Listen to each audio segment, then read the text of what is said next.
dumating na nga yung inaantay kong parcel. So, nagulat ako dito dahil nag-request ako kay Tut Box. Anong name niya kung sasabihin ko sa video. So, ilalagay ko na lang sa comment section kung ano yung pangalan niya. Kung ano yung pangalan ng shop. Ang hirap bigkasin dito sa video na to eh. So, eto na. Medyo nag-worry ako dito kasi ba't ganito. Pero siguro kung madami yung orderin, hindi ganito yung pagkakarap niya. Pero tignan natin ha. Bali, dalawa nga palang product yung nirequest kong free sample. At ayun naman, nag-success naman. Binigyan niya tayo ng free sample. Yan, nakatupi siya. Ewan ko kung anong mangyayari dito. Yan. Ay, ang dami. Yan. Padala lahat yan. Ni Tut Box.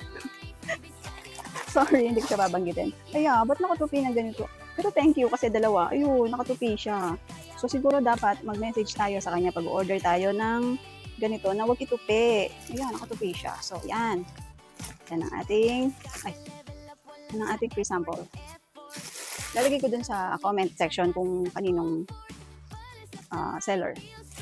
Sa ano nga pala ito? Sa Black App. So, ito, padala din niya ito mga fishtail. Check ko mamaya kung ilang meters to, kung ilang meters yung pinadala niya. Pero usually, di ba, nasa 9.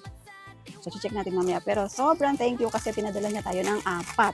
Oh, free lang yan ha. Yan, thank you. Thank you, seller. Thank you, seller. Kahit mayupi. Sana next time mo ganito. So, kailangan nating mag-request na lang kay seller na wag na itupi pagka mga wrapper. Kasi pangit to. Diba? Oops. Next. Thank you, seller.